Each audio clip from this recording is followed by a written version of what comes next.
Hello বন্ধুরা, তোমরা কেমন আছো? আশা করি সবাই খুব ভালো আছো।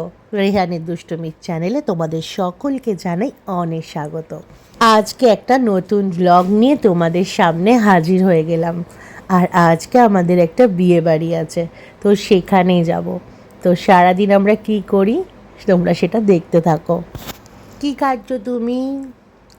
চর্চা? বাবা বাবা। কুটুস কিছুই খেতে ভালোবাসে না। কুটুসকে যেটাই দেওয়া হয় খাওয়ার জিনিস সেটাই কুটুস ছুঁড়ে ফেলে দেয়। এখন একটু দুদিন ধরে দেখছি শশা খেতেও ভালোবাসে, তাই একদম পাতলা পাতলা করে শশা কেটে দিয়েছি। আর ওর শরীরটা খুব খারাপ ছিল। তারপরে সকালবেলা পাড়ার একটা সোনার দোকানে চলে এসেছিলাম। আমরা ওইখানে গিফটে ইন্ডাকশান ওভেন আর একটা ট্রলি ব্যাগ কিনেছিলাম। তারপরে নিজেদের মধ্যে আলোচনা করে দেখলাম যে একটুখানি সোনার জিনিস না দিলে দেখতে খারাপ লাগে, তাই একটা জিনিস নিতে এসেছিলাম। তারপরে ঠাকুরের জন্য মিষ্টি নিয়ে পাড়ার দোকান থেকে বাড়িতে চলে এসেছিলাম। তারপর আর ভিডিও করা হয়নি। দুপুরবেলা খাওয়া দাওয়ার পর একটু ঘুমিয়ে নিয়েছিলাম। আর এখন বিকেল হয়ে গেছে, দেখতেই পাচ্ছ সবাই সাজুগুজু করে রেডি হয়ে গেছে। আর এটা নিজেদের বিয়ে বাড়ি, তাই একটু তাড়াতাড়িও যেতে হবে। আর কুটুসকে একদম হালকা জামা পরিয়েছি, কারণ ওইখানে এসি আছে কিনা জানি না, প্রচণ্ড গরম পড়েই গেছে।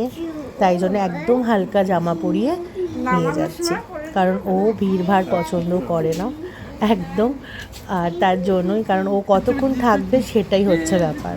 কারণ ও একদম ভিড়ভাড় পছন্দ করে না, যেখানে ভিড় থাকে সেখানে প্রচণ্ড কান্নাকাটি করে। তো যাই হোক, বেরিয়ে পড়লাম। চলো, হ্যাঁ তার আগে এবার তোমাদেরকে বলি কার বিয়েতে যাচ্ছি। আমার শাশুড়ি মায়ের নাতনির বিয়েতে যাচ্ছি। হ্যাঁ, আমার শাশুড়ি মা মানে বাপের বাড়ির দিক থেকে সবার ছোট। আমার শাশুড়ির যারা দিদি দাদা আছেন তারা আমার শাশুড়ি মায়ের মা বাবার বয়সী বলতে পারো, কারণ আগেকার দিনে এরকমটাই হতো। তো যাই হোক, তোমাদেরকে আগেই বললাম আমার শাশুড়ি মা সবার ছোট। আর দিদির যারা মেয়েরা, মানে যাদের বাড়িতে এসেছি তারাই আমার শাশুড়ি মায়ের থেকে বড়, মানে যারা বোনজি দিদির মেয়ে তারাই আমার শাশুড়ি মায়ের থেকে বড়। তাদের ঘরেরই মেয়ের আজকে বিয়ে। তো আমার শাশুড়ি মায়ের নাতনির বিয়ে আর আমাদের ভাগ্নি সম্পর্কে। তো যাই হোক, চলো ভেতরে যাই, তারপরে বাকিদের সাথে আলাপ করাচ্ছি। আর বিয়ে বাড়িটাতে ঢুকেই সবার প্রথমে ভালো লেগেছে, এটা একটা রাজবাড়ি, এটা শিয়ালদাতে। আর এখানে দুর্গা পুজো হয়। আর এত ভালো লাগছিল তোমাদেরকে কি বলবো, ঠিক আগেকার দিনের মনে হচ্ছিল সেই বাড়ি, মানে খুব সুন্দর।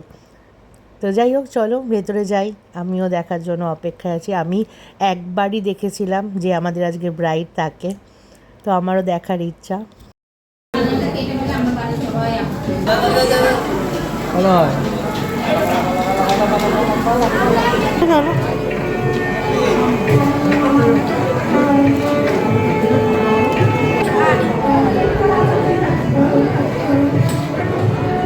এই যে আজকের ব্রাইড আমাদের, আর এইটা হচ্ছে মায়ের, মানে আমার শাশুড়ি মায়ের দিদির মেজো মেয়ে। ইনিও কিন্তু আমার শাশুড়ি মায়ের থেকে বড়। বোনজি হলে কি হবে, কিন্তু সবাই বড়।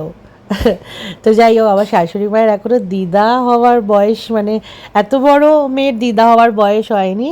কুটুসের ঠিক আছে ঠাম্মি, তাই না? তোমরা কি বলো? যাই হোক, ভীষণ ভালো লাগছিল। আর নিজেদের মানুষকে কাছে পেলে সবারই ভালো লাগে, আমারও খুব ভালো লাগছিল। আর ওরা ভীষণ ভালো, ভীষণ আদর যত্ন করেছে আমাদের সকলকে। আর কুটুসের দুষ্টুমিগুলো তোমরা খালি দেখতে থাকো।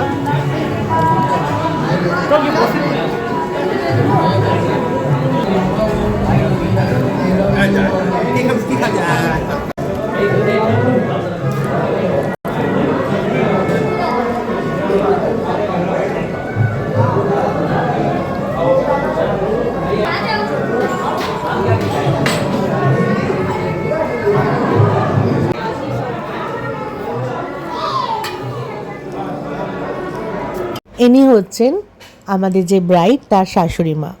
আর শ্বশুরমশাই মারা গেছেন। তো যাই হোক, শাশুড়ি মাই আশীর্বাদ করছে।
আচ্ছা নিয়ে যাচ্ছি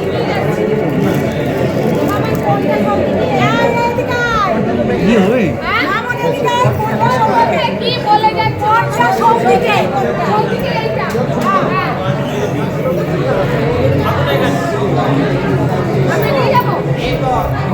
আজকের বর মশাইকে তোমরা দেখতেই পেলে, বেশ সুন্দর হয়েছে, দুজনকে খুব ভালো মানাবে আর দুজন খুব খুশিতে থাকুক, আনন্দে থাকুক, নতুন জীবন ওদের আনন্দে ভরে উঠুক। আর এইটা হচ্ছে শাশুড়ি মায়ের মানে আমার শাশুড়ি মায়ের মেজদি। তোমাদেরকে প্রথমেই শুরুতে বলেছিলাম যে আমার শাশুড়ি মায়ের বয়সী, দেখলে তো? আমি নিজেই দেখে অবাক হয়েছিলাম, গল্প শুনেছিলাম মেজমাসির, কিন্তু আমি এইটা নিয়ে দ্বিতীয়বার হয়তো দেখলাম, প্রথমবার দেখেছিলাম ঠিক তেমনভাবে মনেও নেই, এইবার ভালো করে দেখলাম, কথা বললাম সব কিছু। আমরা ছোটোবেলা থেকে দেখেছি মা মাসিদের মধ্যে বিশাল একটা ভালোবাসা যেটা হয় বোন বোনদের প্রতি, আর এমনটাও দেখেছি যে আমাদের মামা বাড়িতে একটা মানে সিঙ্গারা যদি লাস্টে পড়ে থাকতো সেটাও আমার মারা সব বোনরা ভাগ করে খেত, এটাই হয়। কিন্তু মাকে যখন আমি মানে আমার শাশুড়ি মাকে এখন জিজ্ঞাসা করলাম, বললো সেইভাবে ওরা তো আমার থেকে অনেক বড়, ওদের যখন বিয়ে হয়ে গেছে তখন হয়তো আমি হয়েছি, তখন ওদের ছেলে মেয়ে হয়ে গেছে তখন আমি হয়েছি, তো সেইভাবে ওদের সাথে আমার সেই টানটা নেই, মানে বোনের যে টানটা সেই টানটা কিন্তু আমার নেই। তো যাই হোক, তোমরা আমার বন্ধু বলে তোমাদের সাথে কথাগুলো শেয়ার করলাম, খারাপভাবে নেবে না। আর ভীষণ ভালো খাওয়া দাওয়া ছিল, দারুণ, মানে প্রত্যেকটা খাবার এত ভালো লেগেছিল যে বলার বাইরে। আর ভেবেছিলাম অনেক রাত অবধি থাকবো, কিন্তু কুটুসের জন্য থাকা সেটা সম্ভব না, তাই আমরা তাড়াতাড়ি করে বাড়ি চলে এসেছিলাম। আজকের মতো ভিডিওটা এই পর্যন্ত, দেখা হবে কালকে একটা নতুন ভিডিওর সাথে। সবাই খুব ভালো থেকো, সুস্থ থেকো, ভিডিওটা ভালো লাগলে অবশ্যই একটা লাইক কমেন্ট শেয়ার করো, আর আমাদের চ্যানেলটাকে সাবস্ক্রাইব করো। সবাই খুব খুব খুব ভালো থেকো।